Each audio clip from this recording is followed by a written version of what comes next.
கரூர் மாவட்டத்தில் போக்சோ வழக்கில் கைதான தனியார் பள்ளியின் ஆசிரியருக்கு 43 ஆண்டுகள் சிறை தண்டனை விதிக்கப்பட்டிருக்கிறது. மிக முக்கிய செய்தியாக பார்க்கின்றோம். போக்சோ வழக்கில் கடுமையான உத்தரவுகள் பிறப்பிக்கப்பட்டு வருகின்றன என்பதையும் பார்த்து வருகின்றோம். அந்த வகையில் தனியார் பள்ளியினுடைய மாணவிக்கு பாலியல் தொந்தரவு கொடுத்த ஆசிரியருக்கு சிறை தண்டனை விதிக்கப்பட்டிருக்கிறது. விவரங்களை கூடுதலாக வழங்க கரூர் செய்தியாளர் கிருஷ்ணமூர்த்தி இணைப்பில்.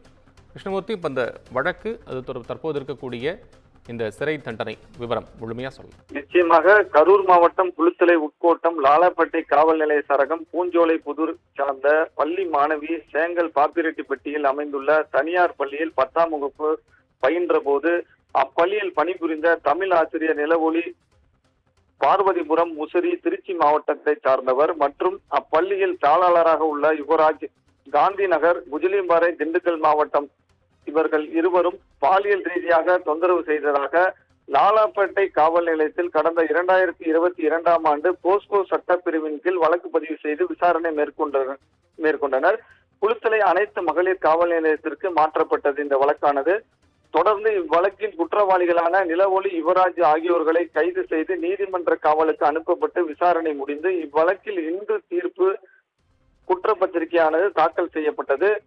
கரூர் கூடுதல் அமர்வு மகிழா நீதிமன்றத்தில் விசாரணை நடைபெற்றது. இந்த வழக்கில் தொடர்புடைய நிலவொளி என்பவருக்கு போஸ்கோ குற்றத்திற்காக 43 ஆண்டுகள் கடுங்காவல் தண்டனையும் 1000 ரூபாய் அபராதமும் விதிக்கப்பட்டது.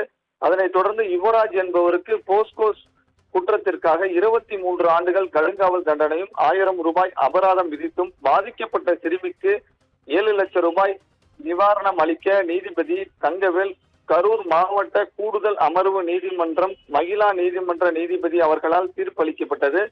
மேற்கொண்ட வழக்கில் தண்டனை பெற்ற குற்றவாளிகளை திருச்சி மத்திய சிறையில் அடைக்கப்பட்டனர். இவ்வழக்கில் சிறப்பாக புலனாய்வு விசாரணை மேற்கொண்டு சாட்சிகளை முறையாக ஆஜர்படுத்திய எதிரிகளுக்கு கடுங்காவல் தண்டனை பெற்று தந்த புலனாய்வு விசாரணை அதிகாரிகளான காவல் ஆய்வாளர்கள் மங்கையர்கரசி மற்றும் திருச்சி மாவட்டத்தில் பணிபுரிந்து வருகிறார் மற்றும் கலைவாணி குளித்தலை அனைத்து மகளிர் காவல் நிலையம் மற்றும் நீதிமன்ற காவலர் சண்முக பிரியா ஆகியோர் கரூர் மாவட்ட காவல்துறை கண்காணிப்பாளர் பெரோஸ்கான் அப்துல்லா அவர்களால் பாராட்டு புரியப்பட்டனர். கோபாலகிருஷ்ணன். கிருஷ்ணமூர்த்தி, உங்கள் அண்மை விவரங்களுக்கு நன்றி.